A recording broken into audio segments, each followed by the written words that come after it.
I think Hamlet is performed all over the world in many different languages, in many different productions, because it is a great play and filled with a real sense not only of Shakespeare's language, not only of his wisdom and insights, but a real family story. It's about a young man whose father has died and whose mother has married his uncle, and everything stems from that fact, and that makes it intensely human.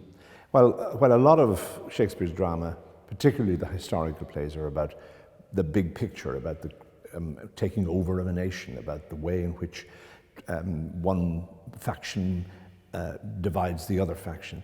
This play is set very specifically in a family, and that family has to work out its own dynamics, and it has to work out its own ghosts, and it's literally its own ghosts, and above all, the conflicts that are within that family. So I think that one of the reasons why this play is so great is the language, the extraordinary monologues that Hamlet has, which are both philosophical, psychological. They're also immensely filled with image, brilliant images. So people relish that language. As I say, it's translated into probably every language that ever was. But I think also because it's about something very real that can happen. Yes, it happens in a noble family, but it can also happen, I think, in any family that discord of this kind leads to terrible tragedy. I'm always dubious about trying to relate something to a current moment. The play is universal, it is eternal, it speaks of truths that go way beyond a particular period or a particular time in history. So to make it relevant to a young audience today, one has to be true to the play. I think Polonius says it best in the play, "To thine own self be true," and therefore, you know, that will not be false to any man. And I think if one is approaching this play from the point of view of we are trying to make it relevant, then you have to twist the play in such a way that, in fact, the audience, the young audience, whose intelligence we mustn't ignore, are getting a version of the play that is supposed to please their immediate palate, rather than asking them to listen to language that has lasted since the 17th century and that still speaks to the human condition and to also the questions that young people have and have had from time immemorial about who they are, what their place in society is, and how they relate to their parents and their family. And that's all in Hamlet, as well, of course, of some of the greatest poetry ever written. So I don't really want it to be immediately relevant, but I think to any thinking young person, as most of our audiences will be, then there is so much to gain about oneself, and that's the essence of theatre, is to hold astware the mirror up to nature. Well, I think live theatre will survive as long as human beings want to listen to stories and want to hear someone tell them who they are. It isn't that live theatre is any better than film at doing that. It's just that I think the communal nature of live theatre, we're in the room with the people who are telling us the story, and we're in the room with people just like ourselves.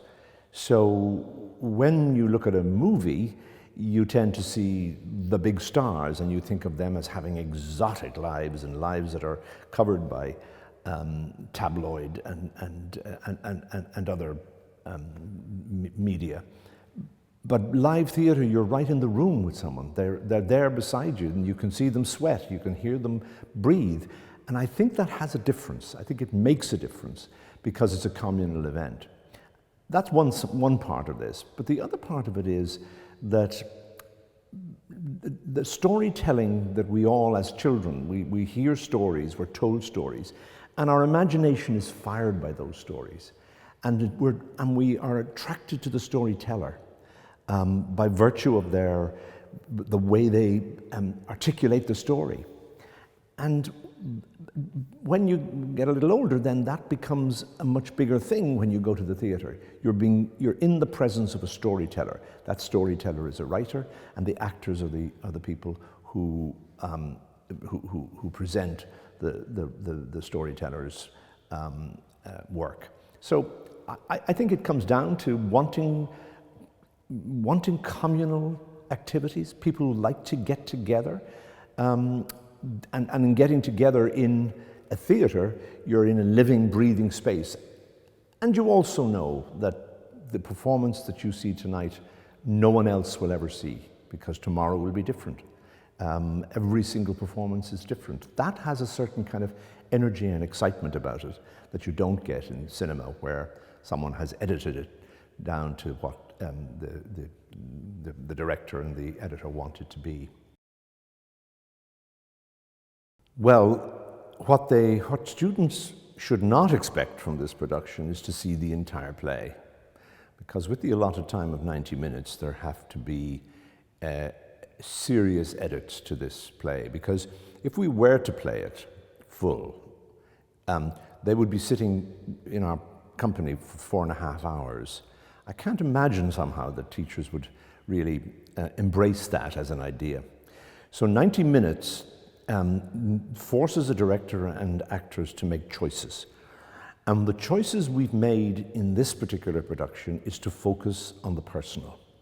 There are huge dimensions of this play that we've had to leave out.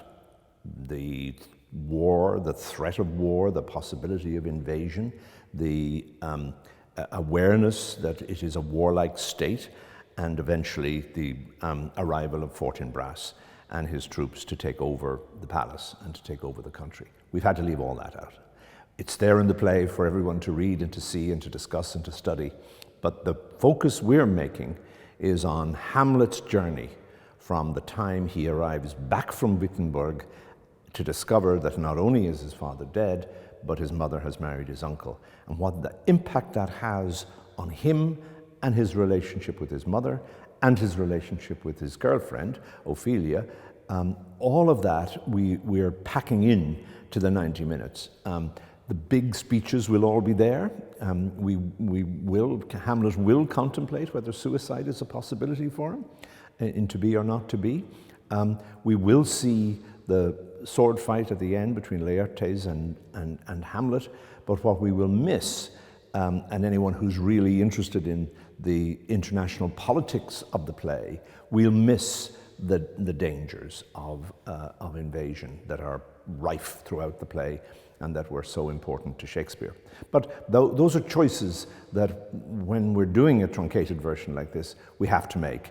And we've made those choices so that in fact we're relying and hoping for an emotional response from the audience as opposed to an intellectual response. It's about feeling, and that's what this production is aiming for.